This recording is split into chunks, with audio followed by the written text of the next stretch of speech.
तो चलिए आज हम समझने जा रहे हैं हाउ टू अंडरस्टैंड मार्केट।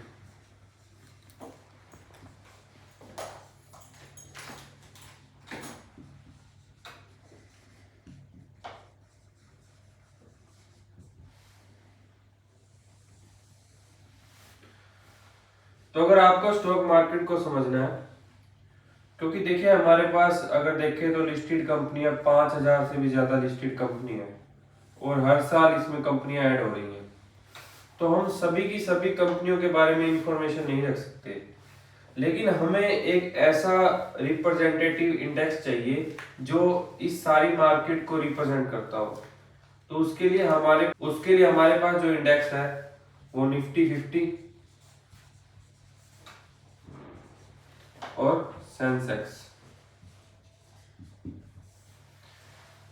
ये मैंने आपको बताया था कि ये एनएससी का इंडेक्स है।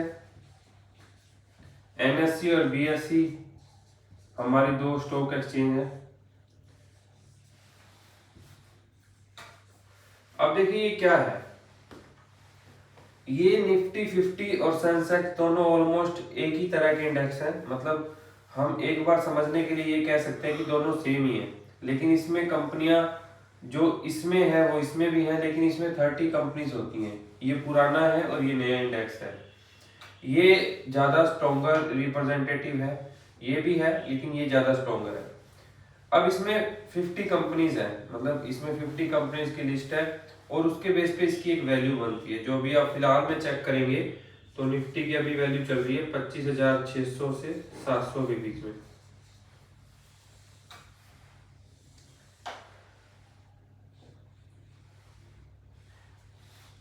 ठीक है, अब मैं इसका रिप्रेजेंटेटिव मतलब पूरी मार्केट को रिप्रेजेंट करने वाला इंडेक्स क्यों कह रहा हूं, या मैं ऐसे कह सकता हूं कि अगर आपको मार्केट को समझना है, मतलब 5,000 कंपनियों में या पूरी स्टॉक मार्केट में क्या चल रहा है, तो आप इन दोनों की एक वैल्यू के बेस पे भी बता सकते हैं कि पूरी मार्केट में क्या चल रहा है। क्योंकि इस 50 कंपनियों में पूरी मार्केट का 70% कैपिटल इन्वेस्टेड है। अगर आप इसको एकेडमिक टर्म में समझें तो पूरी मार्केट की कैपिटलाइजेशन का 70% सिर्फ इन 50 कंपनियों में है। तो ओवरऑल जितना भी कुछ यहाँ चल रहा होगा तो इस इंडेक्स की वैल्यू से जो इस 50 कंपनियों की स्टॉक की वैल्यू आएगी उसकी वेटेज के अकॉर्डिंग ये इंडेक्स बनता है। और इसमें कितना चेंज हो रहा है तो हम ये कह सकते हैं कि मार्केट बढ़ रही है या कम हो रही है। ऐसे ही सेंसेक्स में। ठीक है जी, अब इसको और समझ लेते हैं डीप में। जैसे मैंने यहाँ 70% बोला, तो मैं ये कह दूं कि पूरी स्टॉक मार्केट में अगर 1 लाख रुपए इन्वेस्टेड हैं, वैसे ज्यादा है लेकिन एग्जांपल के लिए कि पूरी स्टॉक मार्केट में 1 लाख रुपए की कैपिटल लगी हुई है, जितना भी इंडिया में स्टॉक मार्केट है उसमें 1 लाख रुपए की कैपिटल लगी हुई है, तो 70,000 रुपए की कैपिटल सिर्फ इस 50 कंपनियों में लगी हुई है। तो मतलब इन 50 कंपनियों का ये इंडेक्स वैल्यू पूरी मार्केट को रिप्रेजेंट करता है। अब इसमें जो 50 कंपनियां हैं, जैसे फॉर एग्जांपल रिलायंस है, HDFC बैंक है, ठीक है, ICICI बैंक है, एक्सिस बैंक है, और भी बहुत सारी कंपनियां, टाटा मोटर है।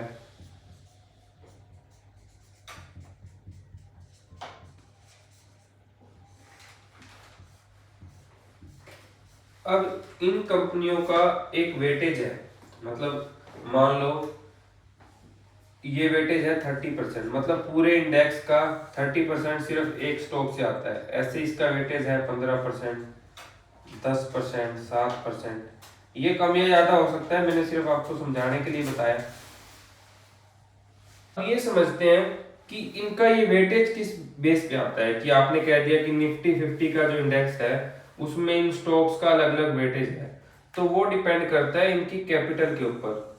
जितनी बड़ी कंपनी होगी उसका उतना ज्यादा वेटेज होगा। समझ रहे हो?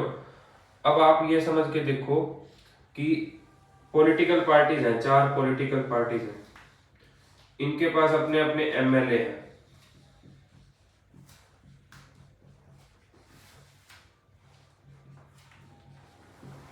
जैसे बिहार की बात करते हैं तो बीजेपी है, जेडीयू है और रामविलास पासवान की पार्टी है। इनके अपने अलग अलग एमएलए हैं, जैसे बीजेपी के 90+ हैं, इनके भी 100 के अराउंड हैं, ऐसे इनके भी 25-6 हैं। तो इनके अलग अलग एमएलए हैं।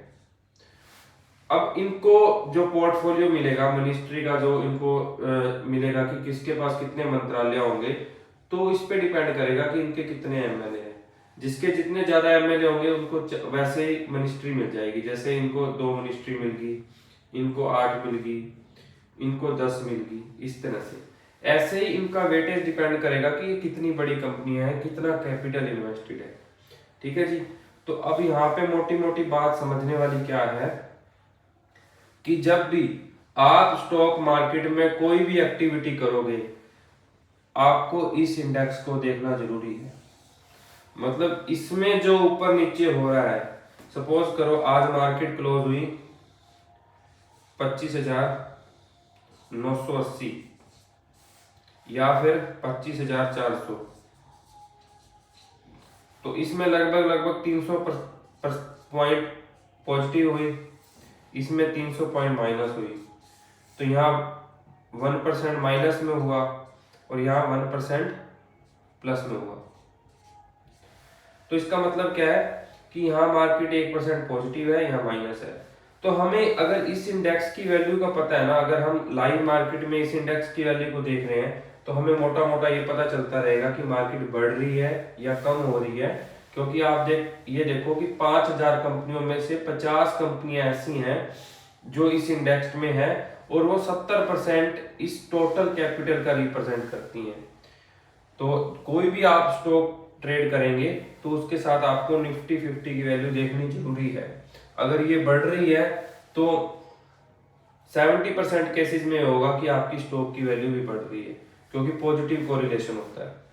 अब मान लो आपने कोई स्टॉक बाय किया रिलायंस और ये पॉजिटिव है, तो आपको ये दिखेगा कि निफ्टी भी पॉजिटिव है। ऐसा भी हो सकता है कि ये पॉजिटिव हो, ये नेगेटिव हो, ये नेगेटिव हो, ये पॉजिटिव हो, लेकिन ज्यादा केसेस में ये मिलेगा। क्योंकि ओवरऑल जब मार्केट बढ़ रही है तो स्टॉक भी बढ़ रहे होते हैं, जब मार्केट गिर रही होती है तब स्टॉक भी गिर रहे होते हैं। तो आज आप अपने दिमाग में सेट कर लीजिए कि निफ्टी 50 पूरी मार्केट को रिप्रेजेंट करता है।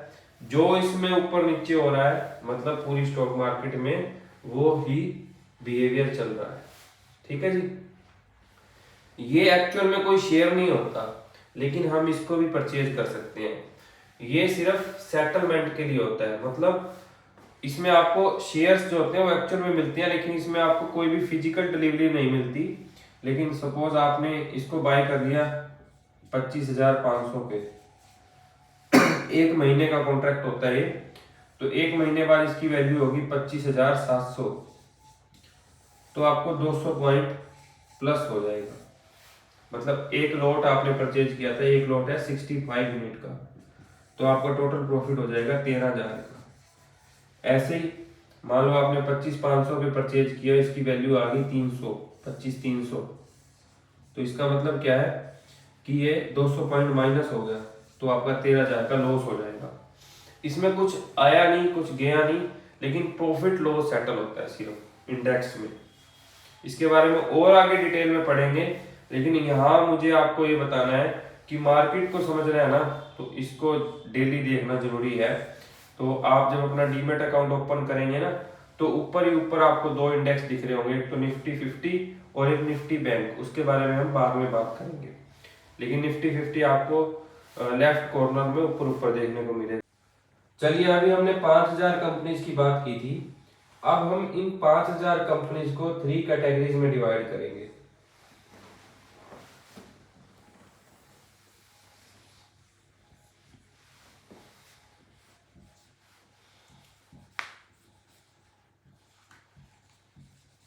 लार्ज कैप, मिड कैप और स्मॉल कैप।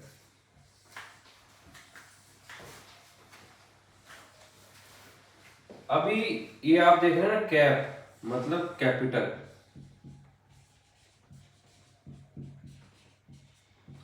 कैपिटल मतलब पैसा।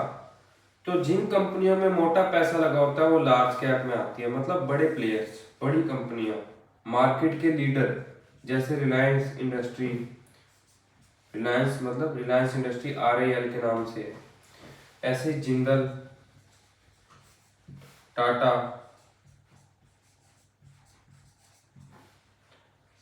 ठीक है, और भी बहुत सारी कंपनी, बैंक हो गए, HDFC बैंक।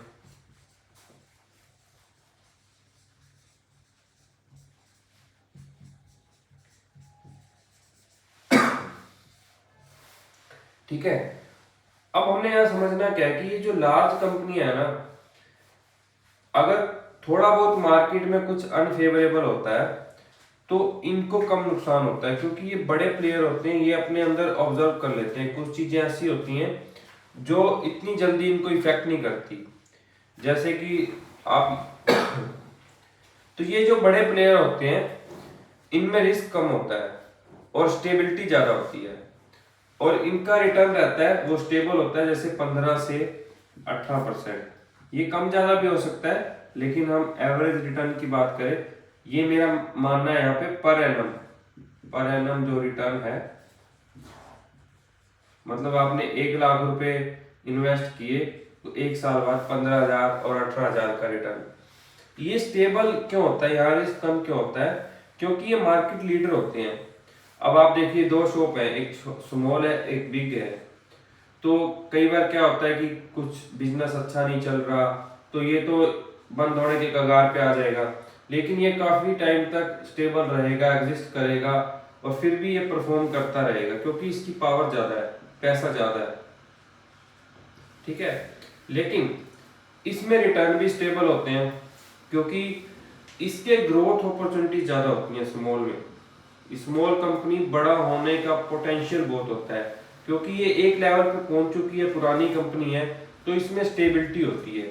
ये एक दिन एकदम से डबल होने का इसमें कम चांसेस होते हैं, लेकिन इसमें ग्रोथ पोटेंशियल स्मॉल कंपनी में ज्यादा होता है। ऐसे ही अब मिड कैप की बात करें तो मिड कैप में जो इनसे लार्ज कैप से कम होती है वो कंपनीज आती हैं, जैसे अशोक लीलैंड एक शेयर है, और भी काफी शेयर्स हैं। तो यहाँ रिटर्न जो रहते हैं वो 22 से 25% एनुअल रिटर्न। यहाँ जो रिस्क होता है वो लार्ज कैप से ज्यादा होता है, क्योंकि इनकी कैपिटल मिडल में आ गई। ठीक है, तो अब हम समझेंगे स्मॉल कैप।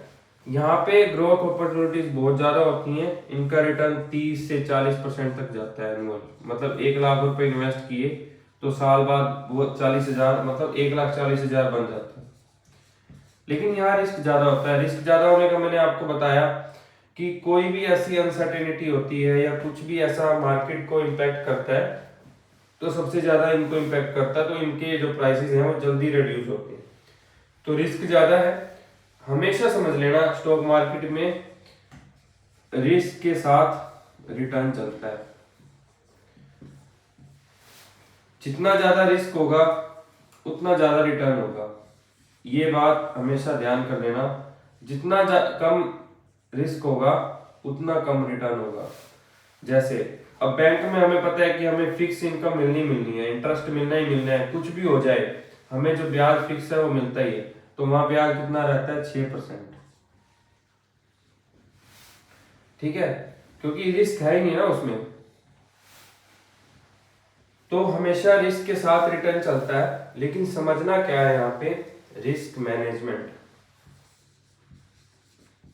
जो रिस्क को अच्छे से मैनेज करके चलता है, जो हम आगे आने वाली क्लासेस में देखेंगे कि कैसे रिस्क को मैनेज किया जाता है, जिसके अंदर जितनी अच्छी रिस्क को मैनेज करने की स्किल होगी ना, जिसके अंदर जितनी अच्छी रिस्क को मैनेज करने की स्किल होगी वो सबसे बड़ा इन्वेस्टर, सबसे अच्छा स्किलफुल ट्रेडर होता है। और इसके साथ और भी कुछ चीजें ऐड हो जाती हैं, जैसे डायरेक्शन को पकड़ना, मूवमेंट को पकड़ना, तो ये मास्टरी यहाँ पे हमने करनी है, रिस्क मैनेजमेंट। ठीक है, रिस्क रिटर्न आपको समझ आ गया होगा, जितना ज्यादा रिस्क उतना ज्यादा रिटर्न। लेकिन जो इस रिस्क को मैनेज करके चलेगा वो सक्सेसफुल है। ऐसे नहीं है रिस्क ज्यादा है तो रिटर्न ज्यादा मिलेगा इसलिए रिस्क ले लो, नहीं, रिस्क को मैनेज करो। कोई चीज कॉम्प्लेक्स है, कोई चीज मुश्किल है, तो उसको मैनेज करोगे तो उसमें आपकी सक्सेस है, उसमें आपका बेनिफिट है। तो ये था large cap, mid cap, small cap. तो हमें स्टार्ट कहाँ से करना चाहिए? हमें हमेशा लार्ज कैप से स्टार्ट करना चाहिए, क्योंकि ये बड़े प्लेयर हैं तो इनके मरने के चांसेस कम होते हैं। मतलब कोई भी अगर नेगेटिविटी आती है तो इनको कम इम्पैक्ट करती है, स्टेबल रहते हैं, जैसे बड़े बड़े प्लेयर आपको पता ही है। तो यहाँ से स्टार्ट करें, इसमें वोलेटिलिटी कम होगी, स्टेबिलिटी ज्यादा होगी। वहां रिटर्न ज्यादा होंगे तो वोलेटिलिटी मतलब प्राइसेस अप डाउन ज्यादा होंगे। ठीक है, तो ये था हमारा large cap, mid cap, small cap. तो ये हमारी फर्स्ट चॉइस है स्टार्टिंग के लिए। आगे हम उनमें भी इन्वेस्ट करेंगे, लेकिन स्टार्ट यहाँ से करेंगे। कभी भी ना कोई भी चीज महंगी है सस्ती है वो उसके प्राइस पे डिपेंड नहीं करता। मान लो किसी स्टॉक का प्राइस 10 रुपीज है और किसी स्टॉक का प्राइस 1000 रुपये है, तो इसका मतलब ये नहीं है कि ये सस्ता है और ये महंगा है। महंगा सस्ता डिपेंड करेगा किस पे? ये तो है मार्केट प्राइस, ठीक है, ये मार्केट प्राइस है। और एक होती है इंट्रिंसिक वैल्यू,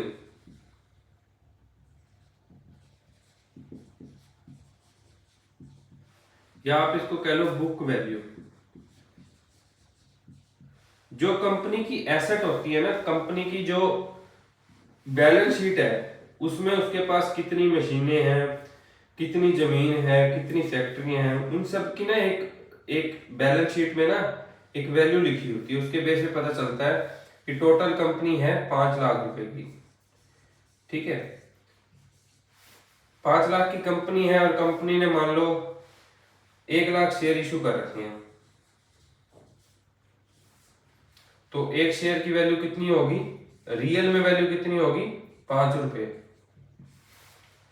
5 रुपए रियल में वैल्यू कितनी है एक स्टॉक की? 5 रुपए। लेकिन मार्केट में प्राइस कितना चल रहा है? 10 रुपए। इसका मतलब क्या है कि वास्तव में वो कंपनी की वैल्यू 5 रुपए है लेकिन मार्केट में चल रहा है 10 रुपए।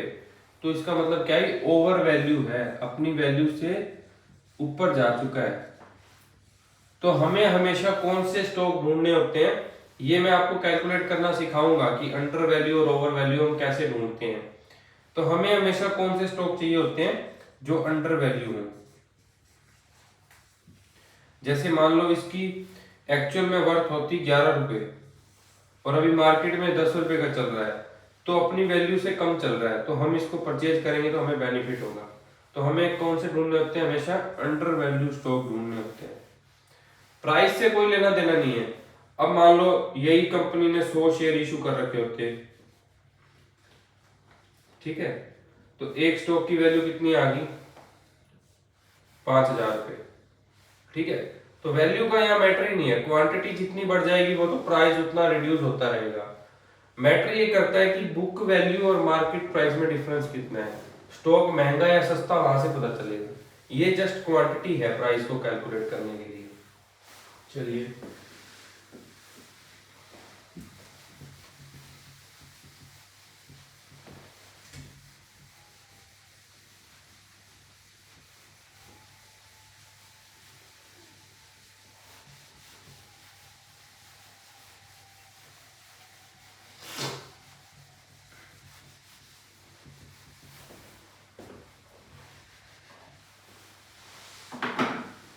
अब हम देखते हैं कि किसी भी स्टॉक के प्राइसेस को इफेक्ट करने वाले फैक्टर कौन कौन से हैं। कि मान लो स्टॉक का प्राइस बढ़ रहा है जी, कम हो रहा है, वो कौन से 2 फैक्टर पे डिपेंड करेगा? वो है मैक्रो और माइक्रो।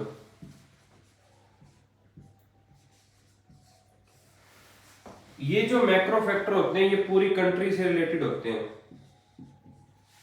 या आप ऐसे करो पूरी ग्लोबल इकोनॉमी से रिलेटेड होते हैं। पूरे वर्ल्ड में क्या चल रहा है, कंट्री में क्या चल रहा है, तो अगर वो किसी स्टॉक के प्राइस को इफेक्ट कर रहा है तो वो कौन से फैक्टर में आता है? मैक्रो में, जैसे मान लो इंटरेस्ट रेट, ये आरबीआई डिसाइड करता है कि हमारे देश का इंटरेस्ट रेट कितना होगा। अभी मान लो पहले 6% ब्याज दर चल रही थी, अब ब्याज दर होगी 5%। मतलब एक व्यक्ति अगर पहले बैंक में पैसे रखता था उसको 6,000 रुपये मिलते थे 1 लाख पे 1 साल बाद, अब कितने मिलेंगे? 5,000। तो यहाँ से क्या होगा कि लोग बैंक में ना रख के स्टॉक मार्केट में ज्यादा इन्वेस्ट करना स्टार्ट कर देंगे। ज्यादा इन्वेस्ट करना स्टार्ट करेंगे तो इन स्टॉक्स की डिमांड बढ़ेगी और प्राइस बढ़ेगा। ऐसे ही अगर उल्टा होता, यहाँ पहले 5 होता और 6 हो जाता, तो फिर क्या होता, डिमांड, लोग बैंकों में ज्यादा रखना स्टार्ट कर देते, तो फिर प्राइस यहाँ से कम होना स्टार्ट हो जाता। ठीक है, ऐसे ही जो वार है, लड़ाई है देशों के बीच में, ये सबसे डेंजरस फैक्टर है। अभी आप देखिए यूएस ने कितना मतलब ग्लोबल टेंशन क्रिएट कर रखा है, अभी ईरान के साथ चल रहा है, उससे पहले उन्होंने वेनेजुएला के जो प्रेसिडेंट है उनको उठा लिया, क्योंकि वो इकोनॉमिक पावर है, डिफेंस में बहुत बड़ी पावर है, तो वो छोटी छोटी कंट्रीज को, इवन की इंडिया जैसी कंट्रीज पे भी अपना इन्फ्लुएंस रखते हैं। तो कभी भी वॉर होती है ना, तो देखो बिजनेस डिस्टर्ब होता है, फैक्ट्रियां बंद होती हैं, प्रोडक्शन उतना नहीं हो पाता, तो देश को नुकसान होता है। देश को नुकसान होता है तो कंपनियों को नुकसान होता है, और सबसे ज्यादा प्राइसेस को नीचे गिराने वाली चीज है ये वॉर। अगर स्टॉक मार्केट में कोई एक डेंजरस थिंग है ना, वो है वॉर। जब भी ग्लोबल टेंशन आएगी आपस में कंट्रीज के बीच में, तो वो प्राइसेस को इफेक्ट करेगा। अगर ये सही चल रहा है ना, तो समझो सब कुछ अच्छा चल रहा है।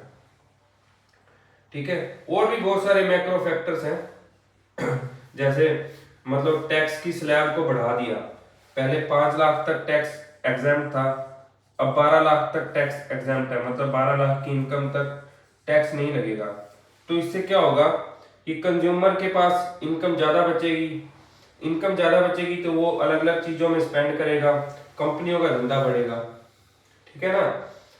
अब मान लो सरकार ही सारा टैक्स लेके जा रही है, तो वो खर्चेगा क्या, टीवी क्या खरीदेगा, फ्रिज क्या खरीदेगा, तो कंपनियां कैसे चलेंगी? तो जब टैक्स रेट कम होती है या टैक्स स्लैब इंक्रीज होती है, लिमिट बढ़ती है, एग्जामिशन लिमिट, तो मार्केट को पॉजिटिव जाता है, और यही अगर उल्टा होगा तो फिर वो डाउन आएगी। ठीक है जी। तो ये ओवरऑल ये समझना है कि मैक्रो फैक्टर है, ये कंपनी से रिलेटेड नहीं है, लेकिन ये गवर्नमेंट से रिलेटेड है, कंट्रीज के आपस के रिलेशन से रिलेटेड है। ठीक है, और भी बहुत है, अभी के लिए इतना समझ लो। अभी हम यहाँ देखते हैं माइक्रो फैक्टर। माइक्रो फैक्टर में आता है कि कंपनी कमाई कितनी कर रही है, कंपनी के रिटर्न कितने हैं। हर 4 महीने के बाद कंपनी को अपनी बैलेंस शीट बतानी होती है, जिसको हम बोलते हैं इंटरिम रिपोर्टिंग। तो उसमें ये बताते हैं कि हमारा प्रॉफिट कितना इंक्रीज हुआ जी, हमारा सेल कितना इंक्रीज हुआ, हमारा प्रॉफिट मार्जिन कितना इंक्रीज हुआ। ये जब रिजल्ट आते हैं ना हर क्वार्टर के बाद, तो स्टॉक प्राइस में मूवमेंट आती है, प्राइस ऊपर नीचे होता है। क्योंकि अगर कंपनी प्रॉफिट अच्छा कमा रही है, सेल अच्छा है, प्रॉफिट मार्जिन अच्छा है, तो स्टॉक प्राइस ऊपर जाएगा। अगर ये उल्टे होते हैं तो फिर प्राइस नीचे जाता है। तो ये माइक्रो फैक्टर है, रिटर्न, कंपनी क्या कर रही है, कंपनी कितना कमा रही है, वो उसके प्राइस को इफेक्ट करता है। और जैसे माइक्रो फैक्टर कौन कौन से हैं, जैसे न्यू बिजनेस स्टार्ट किया, नई कंट्री में स्टार्ट किया, नए प्लांट लगाए, तो और हमारी वैल्यू बढ़ेगी। ऐसे ही मान लो एम्प्लॉइज ने स्ट्राइक कर दी, तो ये नेगेटिव न्यूज है, कंपनी के एम्प्लॉइज ने स्ट्राइक कर दी तो प्राइस नीचे जाएगा, कंपनी का काम बंद हो जाएगा। ऐसे ही कंपनी के मैनेजमेंट में कुछ अच्छे लोग ऐड हो गए, सीईओ कोई नया आ गया, तो प्राइस ऊपर जाएगा। तो ये माइक्रो फैक्टर है और ये मैक्रो फैक्टर है। इसको एक बार देखने के बाद दोबारा सुनना, ये चीजें समझ आएंगी ना। अभी आपको पता कैसे चलेगा, ये आपको पता चलेगा न्यूज से। आप CNBC, जी बिजनेस, ये न्यूज चैनल आप फॉलो कर सकते हैं। आजकल तो यूट्यूब, फोन से भी कर सकते हैं। और इसके साथ एक ऐप आपको बता रहा हूं, मनी कंट्रोल, सबसे अच्छी ऐप है। मतलब स्टॉक मार्केट की जितनी भी न्यूज है इस ऐप पे जरूर आएंगी। तो ये आप प्ले स्टोर से, ऐप स्टोर से आप डाउनलोड करें, इसको रखें, ठीक है। और एक और ऐप है ट्रेडिंग व्यू के नाम से, आप इसको लैपटॉप में भी चला सकते हैं और फोन में भी चला सकते हैं, ये चार्ट को देखने के लिए। वैसे तो चार्ट आपके डीमेट से भी दिख जाता है, लेकिन यहाँ से बेटर दिखेगा। CNBC, Zee business news channel, money control, trading view. तो ये सारी इंफॉर्मेशन आपको धीरे धीरे आप जब पढ़ेंगे तो आपको पता चलता रहेगा, ठीक है। तो आज की मार्केट की क्लोजिंग के अकॉर्डिंग ये 66.70 ये नेगेटिव है, मतलब कम हुआ ये, तो ये 0.25% है। ऐसे ही निफ्टी बैंक का इंडेक्स है, ऐसे ही निफ्टी बैंक का इंडेक्स है। तो इसके बारे में, निफ्टी बैंक के बारे में हम बाद में समझेंगे, लेकिन अब कल से आपने निफ्टी 50 को ट्रैक करना स्टार्ट कर देना है। अगर ये पॉजिटिव है तो मतलब मार्केट बढ़ रही है, अगर ये रेड में है, अगर पॉजिटिव होगा तो ये ग्रीन होगा, तो मतलब ये मार्केट डाउन है। अब आपने सबसे पहले तो निफ्टी 50 को यहाँ से ट्रैक करना स्टार्ट कर देना है। फिर आपने पहले आपने स्टॉक को सर्च करना है, जैसे रिलायंस इंडस्ट्री। अभी आपको दोनों एक्सचेंज का दिखाएगा, NSE का भी और BSE का भी।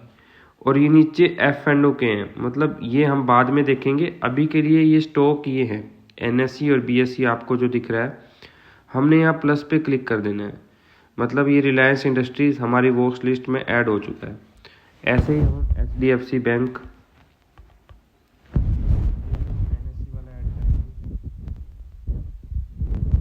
फिर उसके बाद हम करेंगे स्विगी,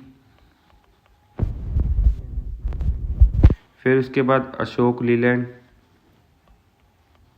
ये भी NSE का, फिर इसके बाद टाटा मोटर,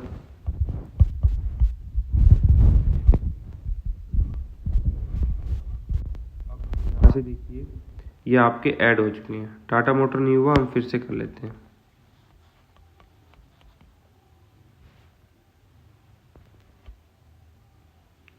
ये दो स्टॉक हैं टाटा मोटर के, एक CV मतलब ये कमर्शियल व्हीकल में काम करता है, PV मतलब पैसेंजर व्हीकल में काम करता है, तो हम दोनों ऐड कर लेते हैं, ठीक है। तो अब ये मेरे 6 स्टॉक मेरी वॉच लिस्ट में ऐड हो चुके हैं। अब देखिए रिलायंस आज के दिन में मतलब करीब करीब ½ % पॉजिटिव था, HDFC बैंक 1.5% नेगेटिव था, स्विगी लगभग 1% नेगेटिव था, ऐसे ही अशोक लीलैंड पॉजिटिव था, टाटा मोटर कमर्शियल व्हीकल ये लगभग 2.5% 2.25% पॉजिटिव था, ऐसे ही पैसेंजर व्हीकल ऑलमोस्ट जहां ओपन हुआ वहीं क्लोज हुआ। तो यहाँ से मुझे प्राइस पता चलेगा अभी किस रेट में चल रहा है, 1458.80 रुपये, ठीक है। अब इस पर क्लिक करना है स्टॉक के ऊपर जो उसका है, तो आपके सामने ये विंडो आ जाएगी। इसमें आप बाय और सेल, आपको दो चीज़ें दिख रही हैं। तो अगर जैसे ही आप बाय पे क्लिक करेंगे तो आपके सामने ये विंडो ओपन हो जाएगी। क्वांटिटी में मान लो आप 50 क्वांटिटी खरीदना चाहते हो, फिर आप चाहते हो कि अभी ये 1458 चल रहा है, तो हम इसे खरीदना चाहते हैं 1450 में, तो हम इसकी बिड लगाएंगे 1450। फिर आपको दो चीज़ें नीचे दिख रही हैं, इंट्राडे और लॉन्ग टर्म। इंट्राडे का मतलब होता है कि आज के दिन में खरीदा और आज के दिन में ही हमें इसे बेचना पड़ेगा, लेकिन लॉन्ग टर्म वाला हम लंबे टाइम तक इसको होल्ड करके रख सकते हैं, ठीक है। तो इंट्राडे वाला अगर नहीं बेचोगे तो 3:20 पे ऑटोमेटिकली बिक जाएगा। तो आप सेलेक्ट कर लो दोनों में से जो भी आप सेलेक्ट करना चाहते हो, इंट्राडे या लॉन्ग टर्म। अगर इनकेस आपने इंट्राडे परचेज कर लिया, फिर आप इसको लॉन्ग टर्म में कन्वर्ट करना चाहते हैं तो हो जाएंगे, तो वो कन्वर्ट पोजीशन का एक ऑप्शन आपको बाद में मिलता है, लेकिन आपके पास उतना बैलेंस होना ज़रूरी है, क्योंकि इंट्राडे में आपको लिमिट ज़्यादा मिल जाती है और लॉन्ग टर्म में आपको उतना ही स्टॉक मिलेगा जितना आपके पास अमाउंट है। और उसके बाद इसको नीचे देखेंगे तो स्टॉप लॉस आप ओके करेंगे स्टॉप लॉस पे। तो मान लो मैं 1450 में खरीद रहा हूँ, लेकिन अगर प्राइस 1430 तक आ जाता है तो मतलब 20 पॉइंट का आपको लॉस हो रहा है। तो आप नहीं चाहते कि मुझे 20 पॉइंट से ज़्यादा लॉस हो, तो आप इसको 1430 की बेचने की भी बिड लगा देंगे कि अगर 30 पॉइंट 1430 से नीचे आए तो ये ऑटोमेटिकली बिक जाए। फिर आपने स्वाइप टू बाय कर देना है तो आपका ऑर्डर प्लेस हो जाएगा। ऐसे ही मैं आपको GTT बताता हूँ। GTT में क्या होता है कि स्टॉप लॉस और टारगेट आप दोनों एक साथ लगा सकते हो। जैसे आपने लगा दिया कि 5% का स्टॉप लॉस है और 5% जब बढ़ जाएगा तो भी बिक जाए, मतलब ये हमारा प्रॉफिट के लिए होता है और ये हमारा लॉस स्टॉप करने के लिए होता है कि इससे ज़्यादा लॉस ना हो। ठीक है, तो हमने यहाँ स्वाइप टू बाय कर देना है। तो अभी क्योंकि मार्केट क्लोज है तो ये ऑर्डर नहीं लगेगा, ठीक है, मार्केट टाइम में ही लगता है। तो यहाँ ये आफ्टर मार्केट ऑर्डर लग गया है, लेकिन मैं इसे कैंसिल करूँगा। तो हमें देखना कहाँ है, हमारे ऑर्डर कहाँ लगे हैं। तो ऑर्डर्स में जाएंगे तो AMO रिक्वायर्ड रिसीव, मतलब आफ्टर मार्केट ऑर्डर है। तो आपने ओपन ऑर्डर में जाके चेक करना है, ठीक है, जो आपने बिड लगाई है। जब आपका ये 1458 रुपये प्राइस आ जाएगा तो ये आपको मिल जाएगा, तब ये कहाँ चला जाएगा, एग्जीक्यूटेड ऑर्डर में। तो मैं यहाँ से इसको कैंसिल करूँगा, ठीक है। तो अब ये मेरा एग्जीक्यूटेड में दिखाएगा कैंसिल।